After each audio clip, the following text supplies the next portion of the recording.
Honorable Président, bon, j'accepte la défaite parce que le non-inscrit qui est passé avant moi a eu droit à 10 minutes, moi 5 minutes.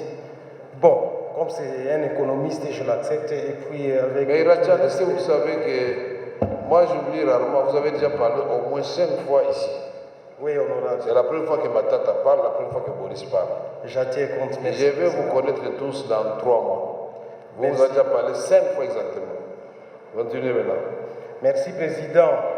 Nous apprenons tous les jours. Honorable Président, honorable membre du bureau, honorable député, je préfère rester pédagogique dans mon intervention. Comme je suis de la commission ECOFIN, les aspects techniques, nous allons les traiter en commission. Merci. Président, j'ai une inquiétude à poser au gouvernement. J'ai été élu député en 2019. On est passé d'un budget de 5 milliards. Aujourd'hui, nous allons vers 17 milliards.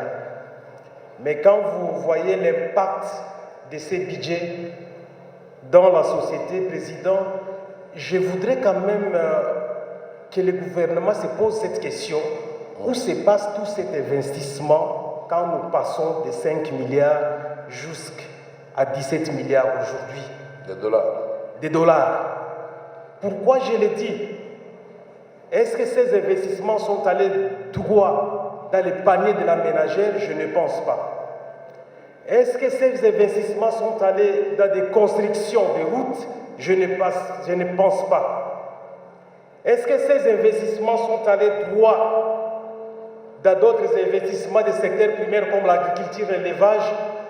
Je ne pense pas. Madame la Première ministre, avec tous les respects, les peuples vous observent.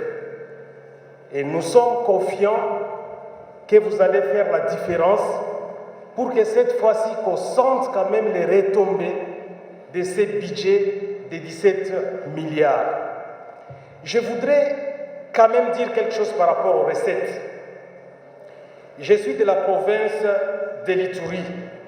Je parle de ma province parce que ma province est frontalière à l'Ouganda et tous les produits qui viennent du Moyen-Orient, qui desservent notamment à l'Ouganda et au Soudan du Sud.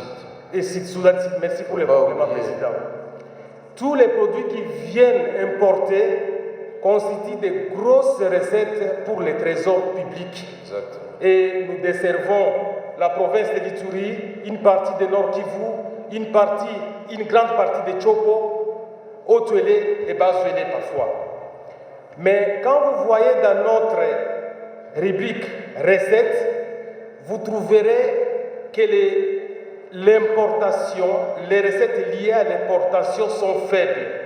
Et parfois, on minimise même les recettes qui sont produites par les postes transfrontaliers, notamment les lacs Albert, qui aujourd'hui constituent les principales sources d'importation à cause de l'insécurité, parce que là, c'est fréquentable.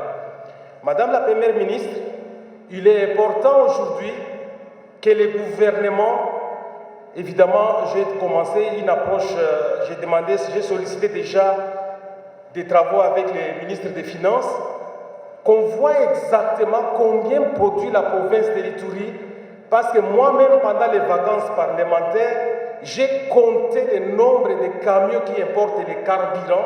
Je vais transmettre la vidéo à l'honorable président. C'est plus de 200 camions qui importent uniquement les carburants chaque jour. Des camions remorques citernes.